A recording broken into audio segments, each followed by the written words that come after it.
Hello, and welcome to Unco, a podcast about what's unusual in tech. I'm your host, Timothy Buck. My guest this week is Josh Centers, a writer over at Tidbits.com and an author of several books on technology that you can find at TakeControlBooks.com. We discussed Apple's path under Tim Cook, the power of consistently creating and sharing what you create, the impact of technology on politics, and more. If you'd like to hear more episodes like this, help me keep the show around by becoming a patron over at patreon.com/uncofm.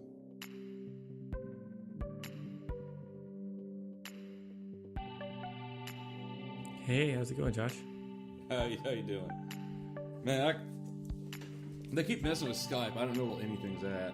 Like I was going to try to do like what you did, hit record, and hit answer, and then like I hit record and audio hijack, and the little window disappeared, and I had to go fish for it.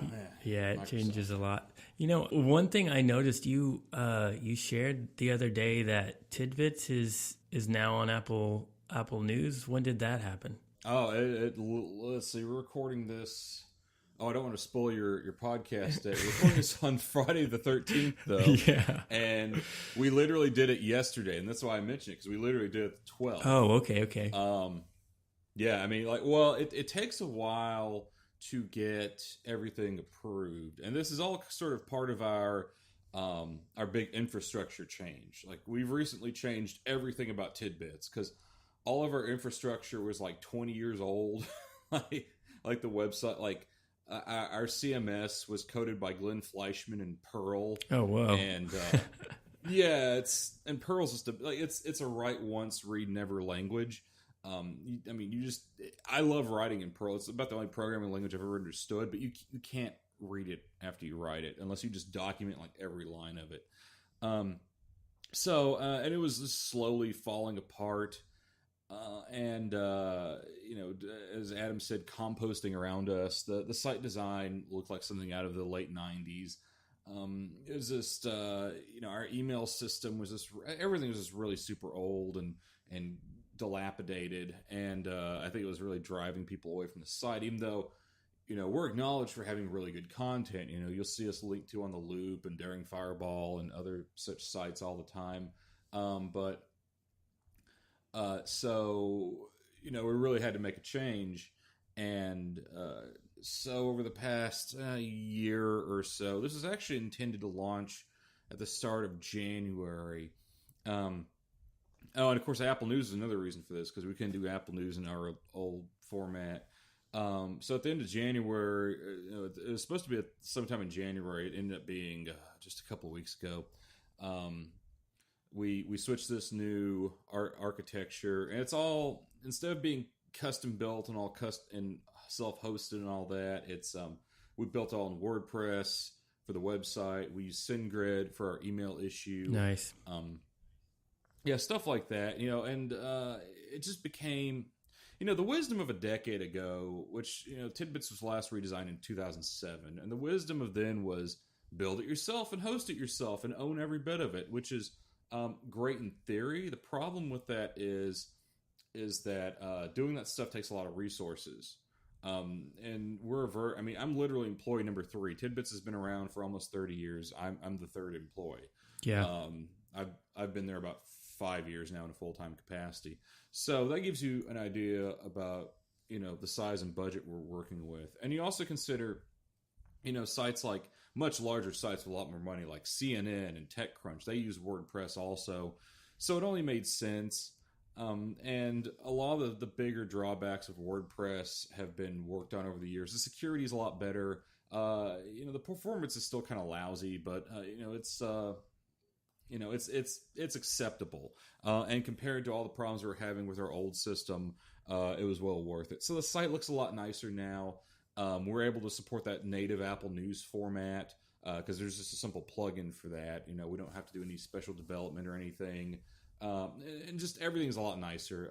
It's easier to edit articles. It's easier to import stuff. We used to use a weird variant of Markdown, and we no longer have to do that. Now we have authors draft stuff in Google Docs and just use the standard formatting.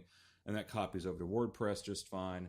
And it's a lot better all the way around. But I mean, there are still some rough edges. There's a lot of stuff we still need to fix. But and generally for users and for writers and for Adam Inkst and I, it's going to be a lot better in the long run. Yeah, it looks really good. I mean, I was the reason I asked when you put it on Apple News is because I was scrolling through it when you linked to it, and I went and just kept kind of scrolling down because I expected you'd only have like 4 or 5 posts on there or whatever. But it said like I went back like 5 weeks and it had all your posts on there. So did you just import all the things you've ever published on Tidbits, or how does that work? I couldn't tell you. I'm not the guy who did that. I'm going to guess that we did, and I should probably talk to Adam about that because it may not be the smartest thing. Because we sell memberships on the site, and one of the benefits of a membership is an RSS feed where you get the full articles. And so if you can just use Apple News, I mean, look, I'm going to tell you, if you're listening to this and you like Tidbits and you like what you do, understand that the site probably won't be operational without members.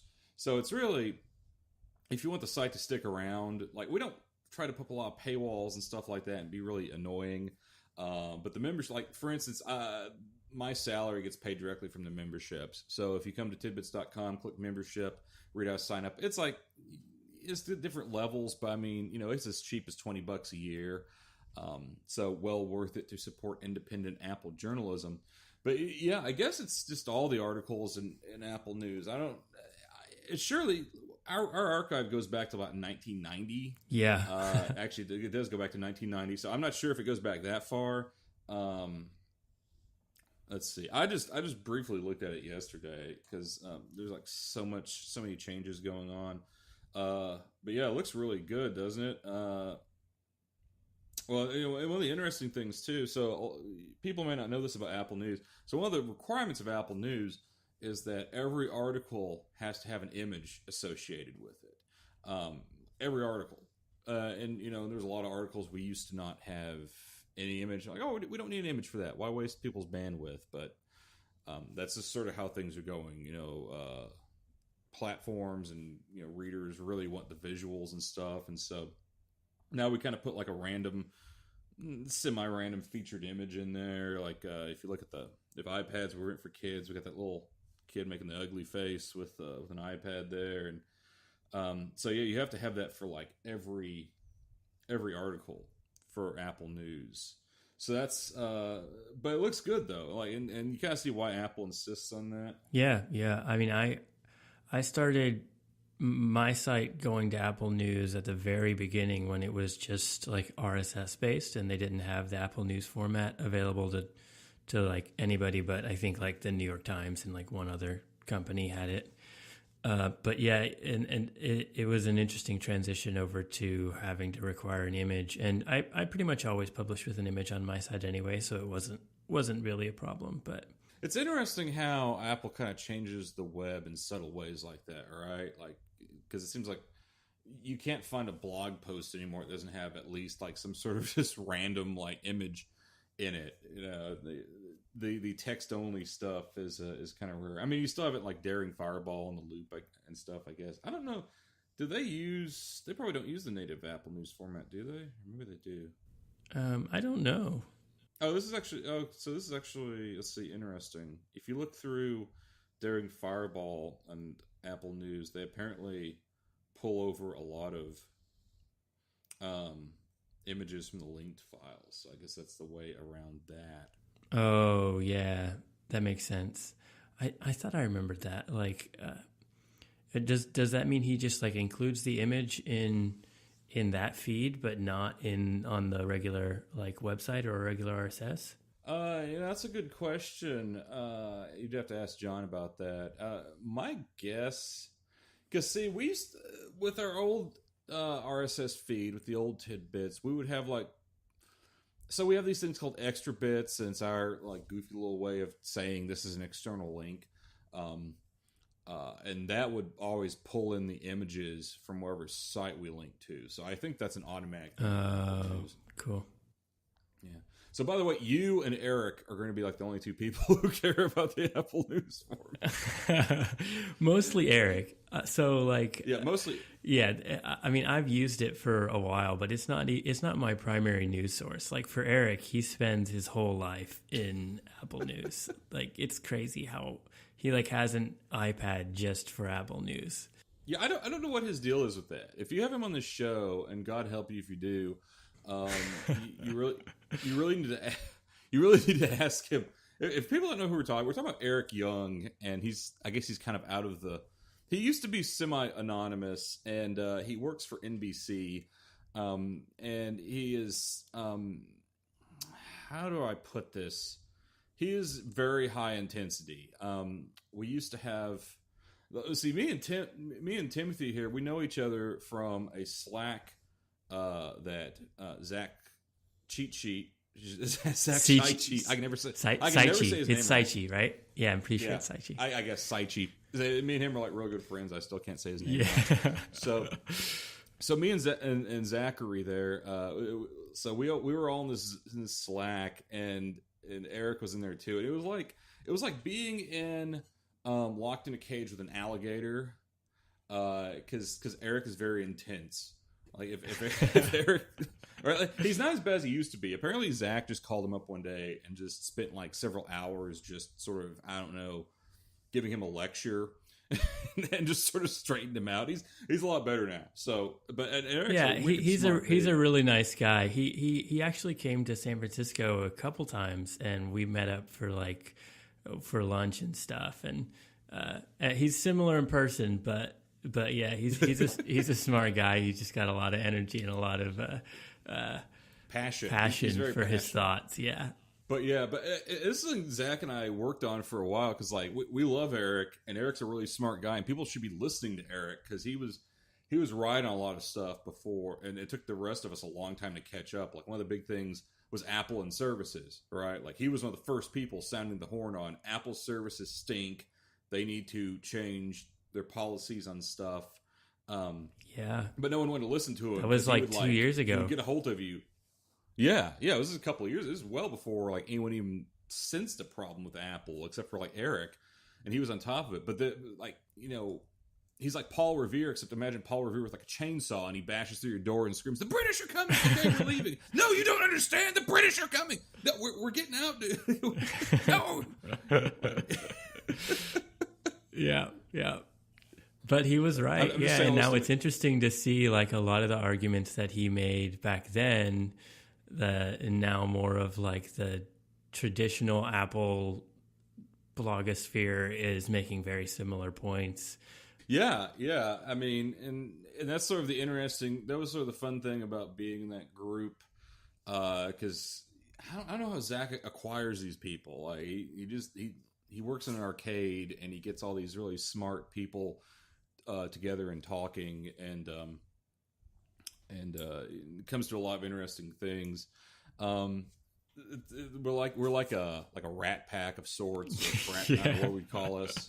I mean, it's definitely like sort of a group going on here. It's cool, and now he has the menu bar going on, and that's doing really well, and it's cool. So yeah, people probably have heard of him through that, but Josh and I have been talking to him for years now. Yeah. I mean, Zach and I have been friends for a long time, and see, just as Zach like kind of beats up on Eric, I have to beat up on Zach. Like people don't realize this with the menu bar. It takes like a team of at least like 3 people beating on Zach at all times to get him to put stuff out, because he gets like so focused on like, oh, what's the right? He's, and this is something that happens to a lot of people in the Apple community, is that. See, I feel fine talking about Zach because he says something about me on every episode of the menu bar, but he won't have me on the show. So I'm we're going to talk about him on here. It's only fair. But Zach, like something that happens to a lot of people in the Apple community, and it's all different walks of people in this community, but they will let the perfect be the enemy of the good. And they will spend, instead of shipping something, they will spend 15 hours like, well, which font should I pick? No, well, I've got the right font, but what weight? And should I italicize this? I've spent the last 4 hours deciding whether to italicize this. Like, just put it out. Just put it out there and let it suck, and you can make it better later. It's And I have that too. I mean, I think it's just part of it. Yeah, what you were saying is good advice, and having not always been in kind of like the Apple community, but also like uh, uh, had a lot of friends who are artists and stuff in school, and um, it's really common for anybody who's creating anything to get so focused on making sure it's perfect, or they have such high hopes for what they're going to do that they never actually do anything. And I think what you're saying is really good advice. Is like, yeah, do your best, make sure you're doing something well, but also like consistently putting things out there is a success in and of itself. And over time, you'll build, more and more skill because you're doing it a lot. Whereas if you don't really do it very much and you're just trying to make like one blog post that's perfect, it's not going to have as much of an effect as if you write like 100 blog posts over time and you improve with each one that you write. Right. Or if you can just get a blog post out at the right time. Right. Oh, right. Like, yep. So one of my big breaks into tech writing was, I had this blog, joshcenters.com, which I haven't updated in forever. I probably should. I should do something with that site. But I was investigating, something was eating up all my data on my iPhone. And this was, 5 years ago. I don't know, this was an iPhone 5, I guess. It was iOS, 6, maybe? I don't know, it's been a long time. But anyway, I figured out it was some kind of bug in iCloud that was just constantly gobbling up cellular data, even when you're on, I think it was even when you're on Wi-Fi. Well, it just so happened that Glenn Fleischman, who's been writing for stuff forever, was also investigating this issue, and I put that blog post out, and just as he was researching this, and so I guess it popped up in his Google or whatever, or maybe on his Twitter, and and that got included in his Tidbits article about this thing, and so and I'm oh, hey, that's amazing.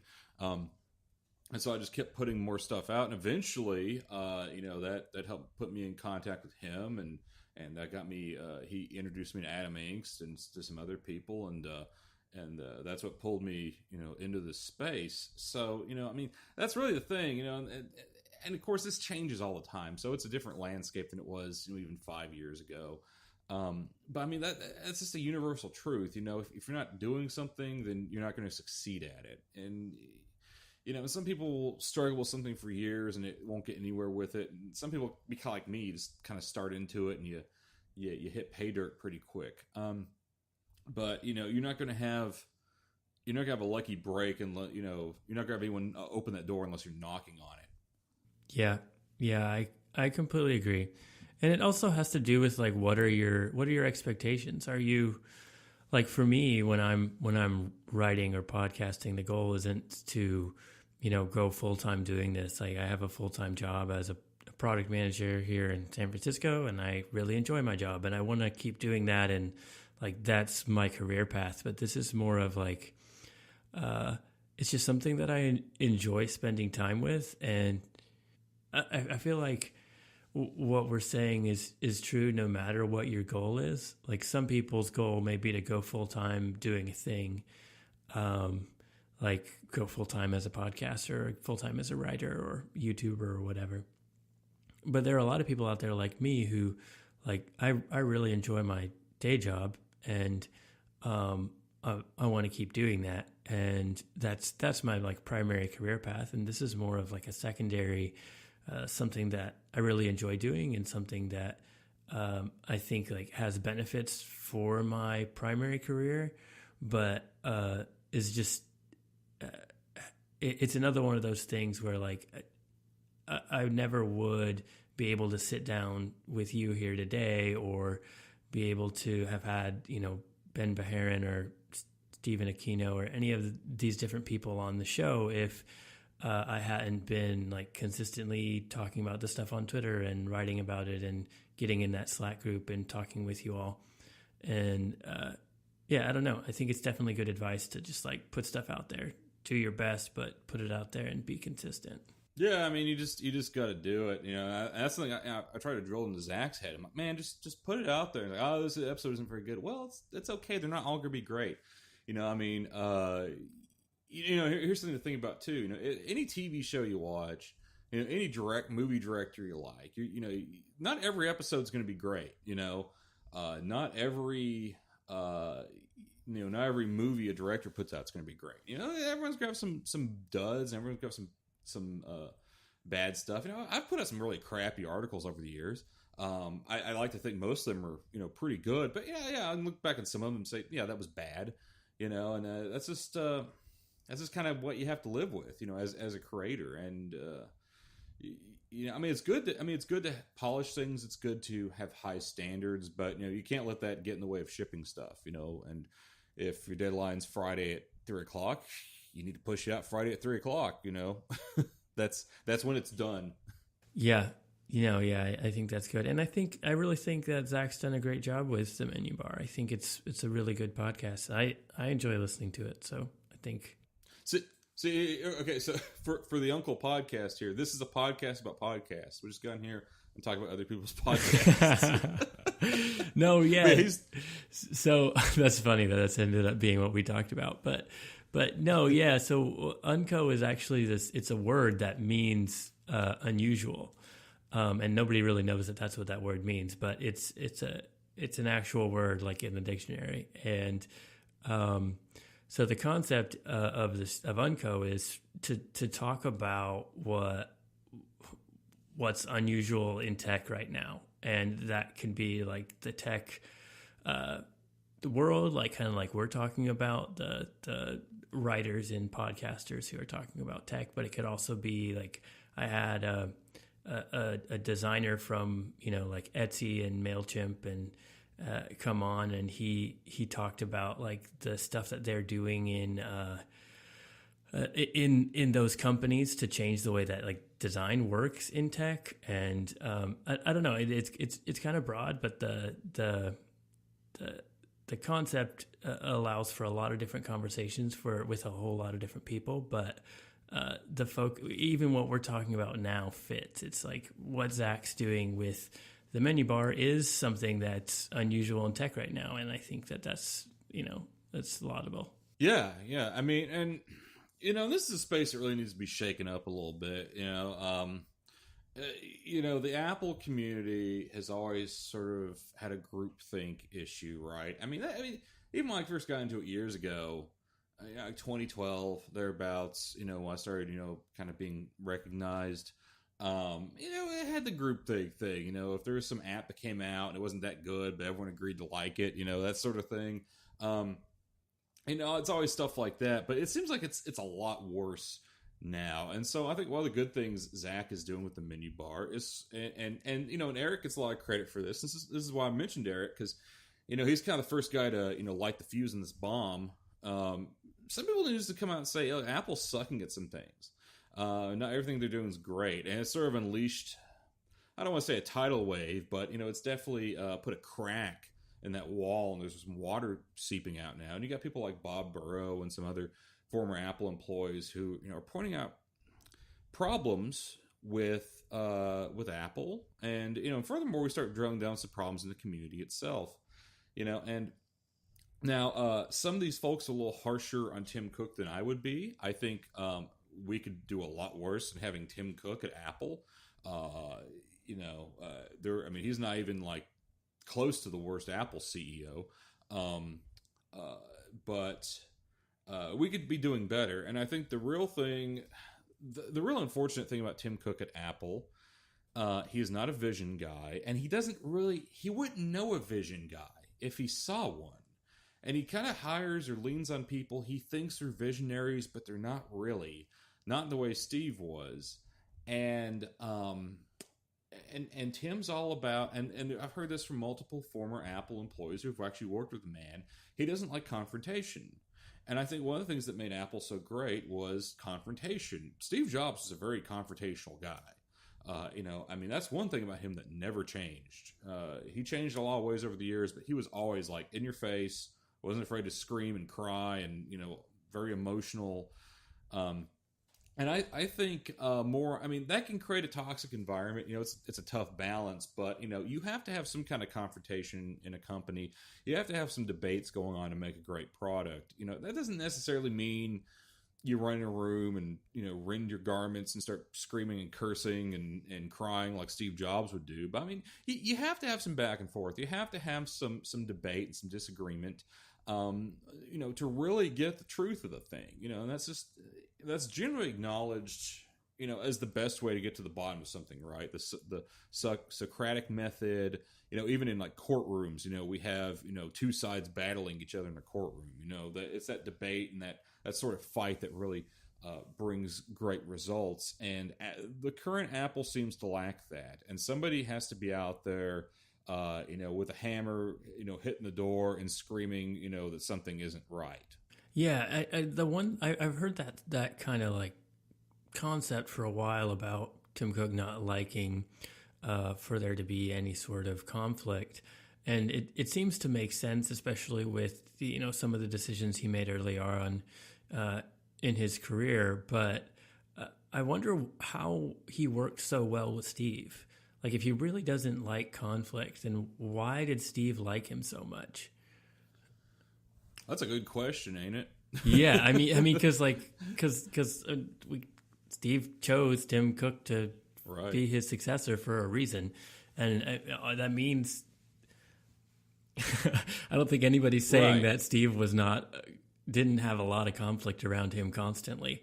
So that's interesting that maybe he just worked really well.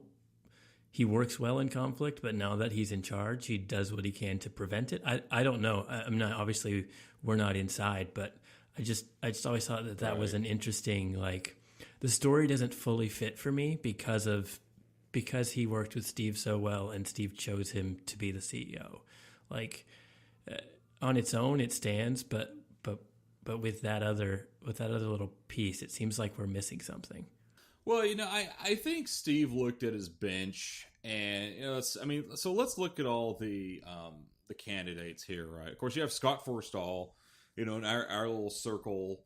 That's everyone loves Forstall, right? Like, but I mean, Forstall was sort of, a brilliant guy, but sort of notoriously very passionate, like Steve, and maybe not as well put together. And you look at a lot of these guys, there's a lot of great things about them, but they're not great leaders. Like Johnny Ive. Johnny Ive doesn't even be on stage, right? He just wants to sit in his white room. And I'm not knocking Johnny Ive. I wouldn't want to do that either. He's brilliant at what he does. And you look through everybody, who was there. Eddie Q, Phil Schiller. Phil Schiller probably could have done okay, I guess. But, Cook understood the operations really well. He's very level-headed, right? I mean, I've never... he's cool as a cucumber. I've never seen him in an interview go, what, huh? And just kind of, have a meltdown. He's very well composed. I don't think Steve made a bad choice. I just think he looked at who was there. I'm like, yeah, Tim's probably the guy to run the company. And, and he probably did it knowing that Tim, wasn't the hippie visionary who would just take off to India at the drop of a hat.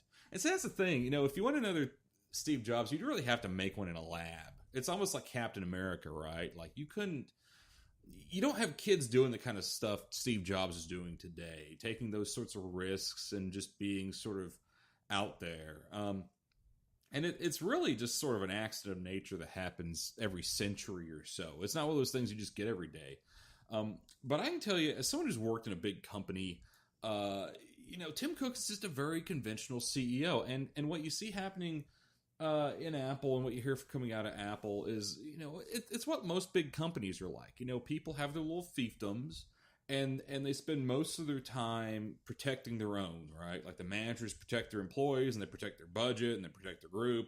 And, if you're like a file clerk, you're protecting your files, you're protecting your job, you guard your process. You don't want people learning your process, so you're hard to replace.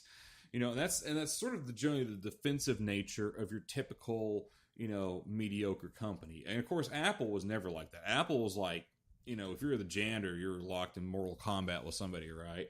And the thing, it's like what Steve Jobs said about A players like to work with A players. See, an A player doesn't mind that sort of harsh environment.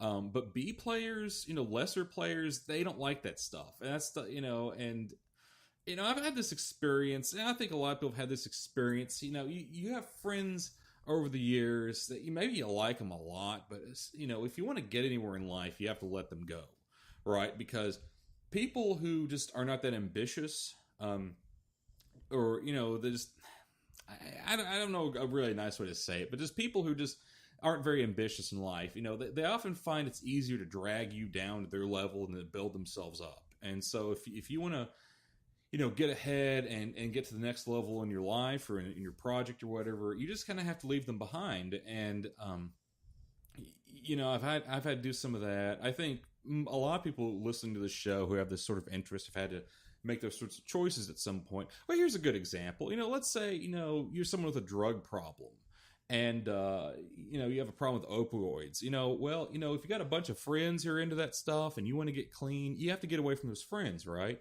Because they're going to just want you to get back into it more often than not, because that's easier than them having to straighten themselves out. So and that's pretty standard advice for anyone going to rehab, anyone trying to clean up their life. You got to get you a new crew. You have to surround yourself with higher class of people, people with more ambition than what you have now.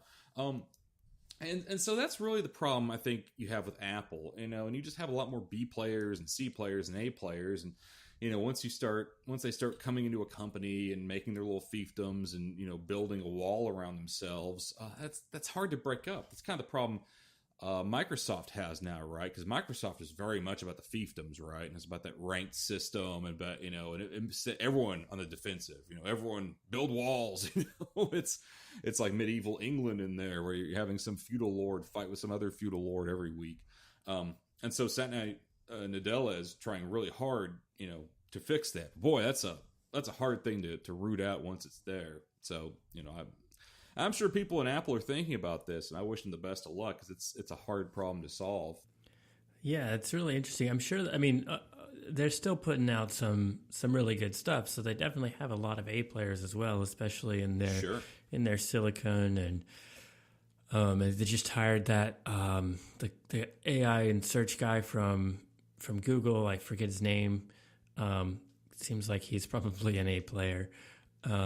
Yeah. But yeah, I definitely get what you're saying. And I worked in HP for 2 years. Oh. So like stereotypical massive. It was right before it split into HP Inc. and HP Enterprise or Hewlett Packard Enterprise. But so yeah, I went with the whole like 200 something thousand employees and definitely understand the whole fiefdom thing. But yeah, it's interesting. So yeah, and I just want to be really clear before we move on. Like I'm not bashing the rank and file people in Apple, and I don't mean to do that. And look, and Apple's still my favorite tech company. A lot of people think I'm an Apple basher. Look, I'm sitting in front of an iMac. I got an iPhone right here. I have an Apple TV 4K box. I mean, my life is literally surrounded by this company. So I don't do this out of hatred or to be a hater or something. I do this out of love. And I talk to a lot of Apple employees and way smarter people than I am on average. I just think, I put the blame squarely at the leadership, right? I don't put this on the rank and file. I put this on the leadership, and they know they have a problem. You can just tell. I mean, when they talk about stuff, they know they have these problems. They need to it's on them to straighten this out. So anyway, carrying on. Yeah. So the other thing I wanted to talk about was Facebook and Zuckerberg this week going before Congress and that whole thing. How, do you use Facebook at all, first of all? Yeah, I do. Yeah. So I do too. Like I have a Facebook. I don't really post on it very much, but I have it. And then there's also a Facebook for Unco as well, like just a page, just because that's a good way to reach people because everybody's on Facebook. But how do you feel about how he was before Congress? Yeah, I'm gonna be honest. I didn't really pay any attention to it. I mean, it's the typical. I mean, I know what to expect going in, right? He's going to have a bunch of non-committal answers, and you got a bunch of senators up there who don't know anything about the subject matter which they legislate over. And it's a big waste of everyone's time, and they're going to end up with some kind of legislation that probably isn't going to do any good and probably will just make things worse. I mean, that's just sort of the reality we're looking at. Right. Yeah. And frankly, I think people calling Facebook now on this stuff is a load of crap. I mean, and it's not that like I don't particularly like Facebook. I respect Zuckerberg for his business leadership because I mean it's very rare to see a founder maintain that much control over their company and create that much success. So my hat is off to him for that. But I generally think he's a sleaze. Although he is treated unfairly, like that Social Network movie, you know, right? Like he ended up marrying the girl who they actually whitewashed in the movie, but he actually ended up marrying that girl, right? He didn't get dumped by her, so you know, it's a bunch of lies there. So I do have sympathies in that regard. I do think he's a really smart dude. But I don't. I think in the big picture, he doesn't really know what he's doing. I don't think anyone could know what this is doing. But I mean, let's be honest. The reason Congress is mad at Mark Zuckerberg, the Democrats are mad at him because they're mad at anything that might have helped Donald Trump win the election.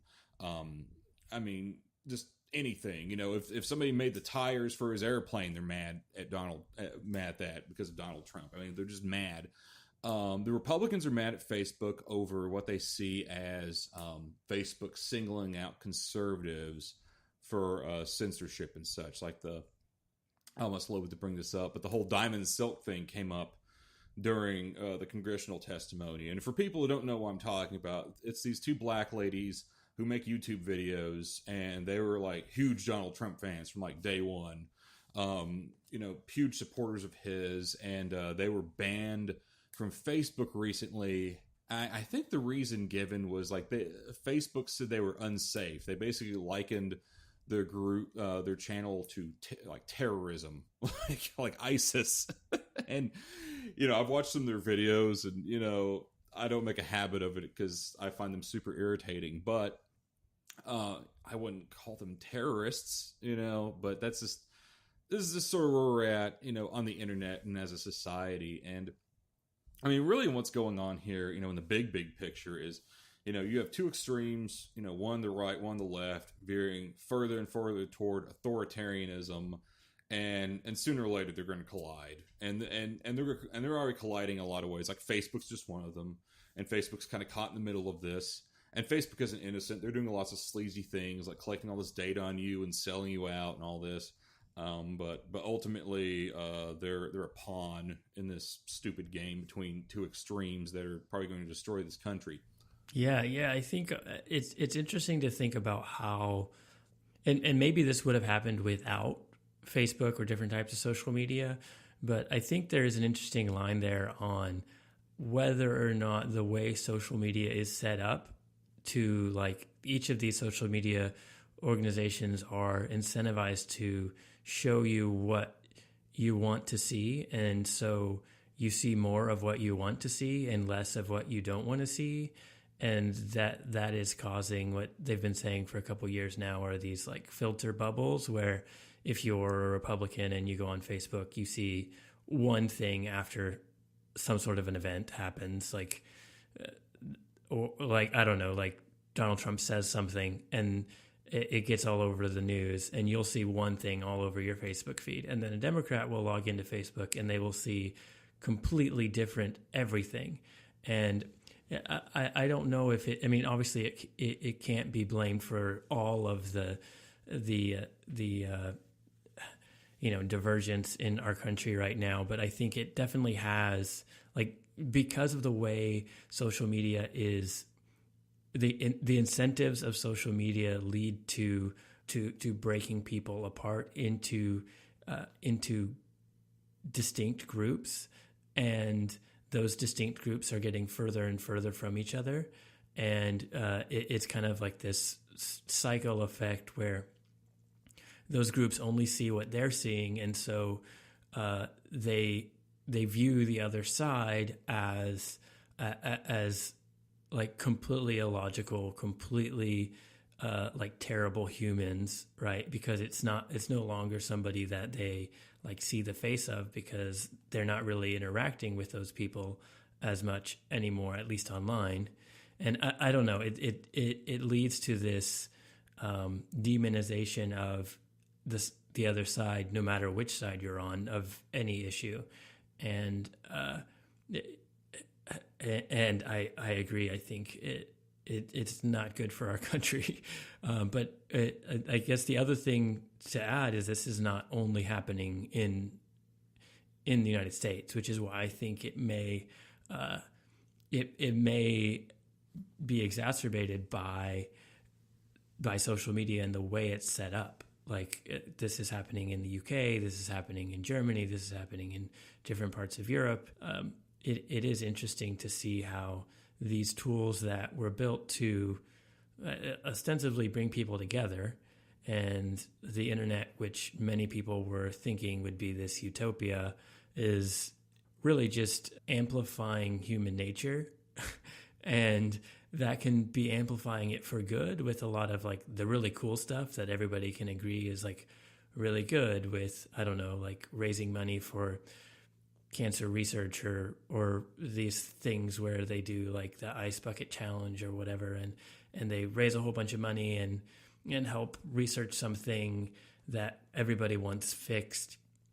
And that never would have been possible without the internet. But then at the same time, there's all of these like really negative, divisive things that are occurring because of the way the internet was built. And I think I would even say because the internet was built by optimistic people. Right, like the Stallmans of the world are who built the internet. Right, yeah. So like the not to get too much into like government and politics and stuff, but like the U.S. is structured on the concept that humans are bad and that we're going to like try to move towards tyranny, right? Just like, right. And so there's these balances of power, right? There's distrust. There's this balances of power. And there weren't really supposed to be, like in the initial setup, these like two main parties or whatever. It was supposed to be like a distributed power between groups so that they have to work together towards a common goal and all of that stuff. And nobody can just like win one year and become president and then like change everything forever. The internet and Facebook and social media in general was created with like the exact opposite mindset almost, like that, oh, let's just give people this power to do what they want and it's going to be good. And I think we're seeing the repercussions of that worldview. Does that make sense? Yeah, well, the founding fathers, the one thing they were the most afraid of was mob rule. And now we have a country ruled by angry mobs. I mean, you got the woke crowd, and they have a term for this. They call it canceling. Oh, you're canceled. You said something offensive at some point. Oh, you're canceled. And it's kind of freaky, right? It's almost like some biblical stuff where it's like, you're not allowed to work anymore. You're not allowed to make a living. And then, you got people on the right doing, some similar things and sometimes worse. Yeah, it's, generally, there's always this optimism around new communication methods that turns out to be terribly misplaced. Because, think about it. We didn't have any world wars until we had a telephone and radio, and you have to wonder, could we have had a world war without those communication methods? And I would argue probably not. So it's just something to ponder on. There's so many things going on with what's going on in this country. Part of it, the social media thing kind of goes back to reality TV, right? Because reality TV taught everyone a really terrible way to behave in general. Because, people quickly learned on reality TV, the best way to make a splash and to make a living at this is to be the biggest jerk you can be. I'm not here to make friends. I'm here to, be overly dramatic about everything. And so people have just started acting that way. And the same thing works in social media because, the problem before, back in the old order, you had gatekeepers and you had to impress the gatekeepers in some way to get an audience. And generally that meant being intelligent. It generally meant being witty at parties or something, Well, now everyone has an audience, and how do you get an audience when there's no gatekeeper and everyone's vying for that attention? Well, you be as outrageous as possible, and you write ridiculous articles with ridiculous headlines, and you come out with ridiculous opinions about things. and the more ridiculous, the better. Alex Jones is a really good example of this, right? Here's a guy, and let me tell you, like it or not, Alex Jones is the future of media. This guy's got it nailed because he comes out, he says ridiculous things in a ridiculous way. So even if you hate the guy, you can't help but watch every now and then. And then while you're watching him, he sells you products, right? Like he lures you into saying some crazy thing, and then you start listening to him, and here's some pills, to keep the globalists out of your brain or whatever. And it's a brilliant model, and the guy's made a fortune from doing it. And you're seeing other media companies are adopting that, whether they want to admit that or not. Like BuzzFeed does this, right? Like BuzzFeed sells merchandise and various things now. I think they're trying to sell meal kits for a while, and they do the same thing. They post ridiculous stuff, and they do some good work. I have some friends at BuzzFeed. They do some good work, but they also post a lot of ridiculous stuff, and then they try to sell you something. Boing Boing does this too. They'll post kind of crazy things, which they've always done, but now they have like a Boing Boing store. Like they try, here's a pot vaporizer or whatever. That's in our store. You can buy it there. So that's one of the factors we're looking at, and we're also looking at the fact that I think after 9/11, you started having people really evaluate the post World War II, and especially the post-Cold War world order, and kind of deciding that it just wasn't working very well for them. And this has been exacerbated by the Great Recession, and the fact that I think if Barack Obama had a great failure in his presidency, I think it was in the recovery from the recession and in how it focused primarily on bailing out banks and not bailing out people. And so over, the past decade, you have seen tremendous growth in the markets. You have seen tremendous growth in a lot of areas of our economy that we typically look at.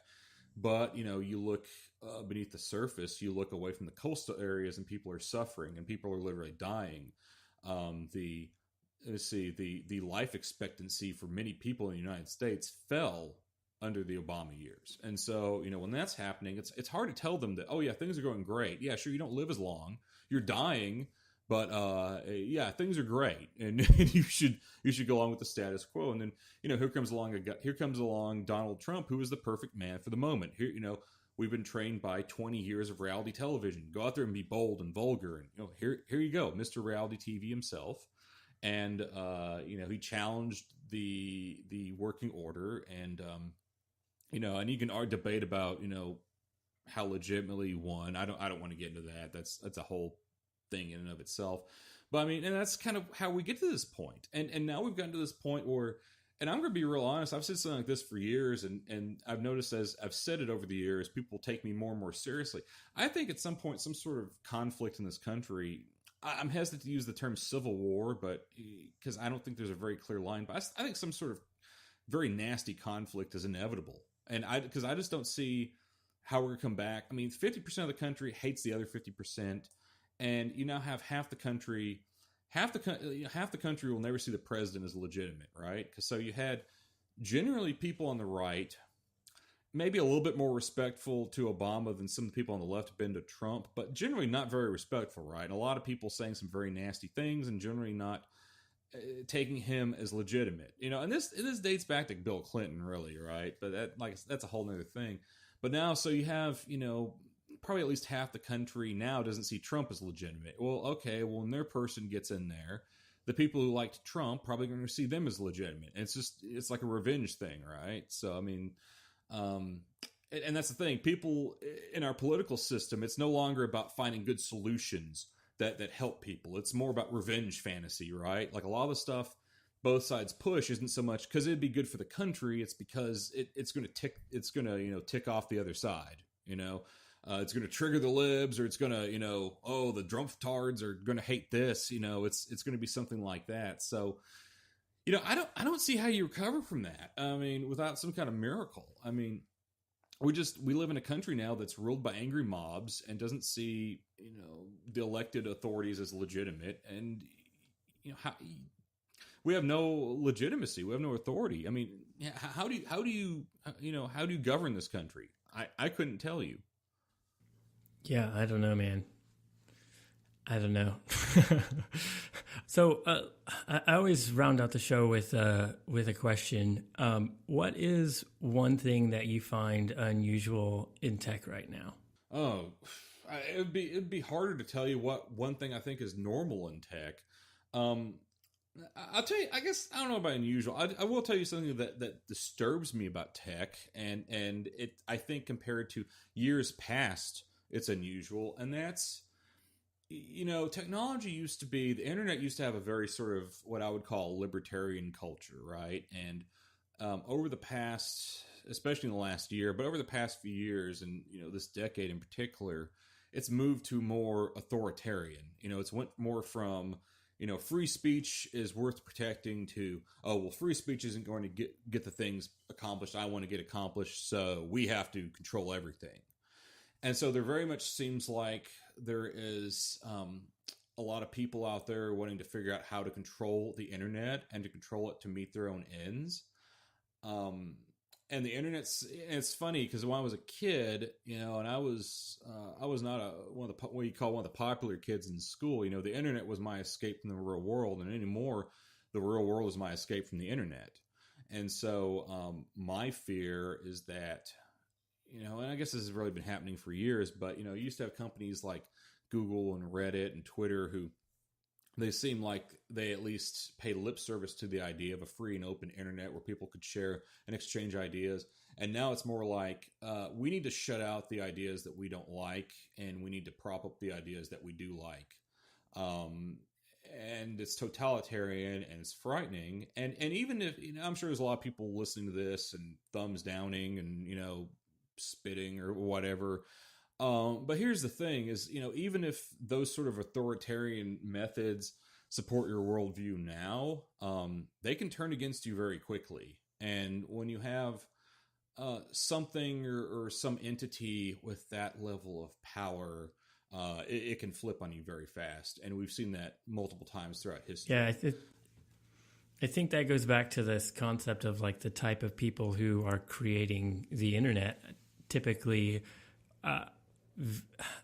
even today, I think with all this craziness on the internet, the reason that so many are calling for these tech companies to like censor things or kick people off and all that stuff is because they view those people as like naturally good, like the people in leadership, and that like because they probably agree with their like view of the world, that's going to be that exactly what you were saying is that like you never know when the person in charge is going to make a decision that's the opposite of what what you want to happen. And then if somebody can at Facebook can say like anything related to this is just gone, that's a lot of power.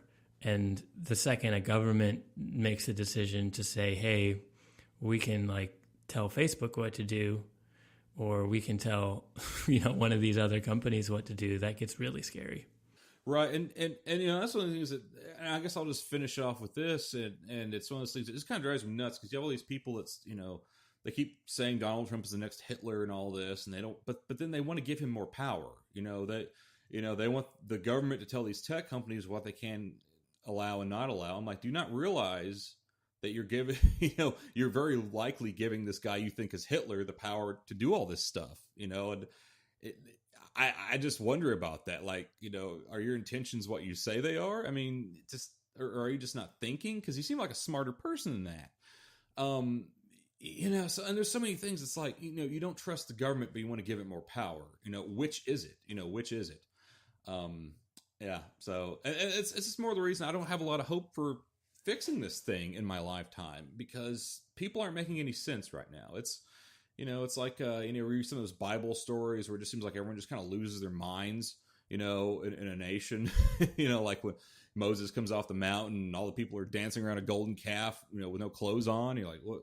I kind of feel like those are the times we're living in where there's just madness just everywhere. And, so hopefully, I'm hoping your optimism proves true, because I really don't want to be negative. I really don't want to seem like an old kook or a nut. I do want things to work out for the best, but I don't have a lot of hope for it right now.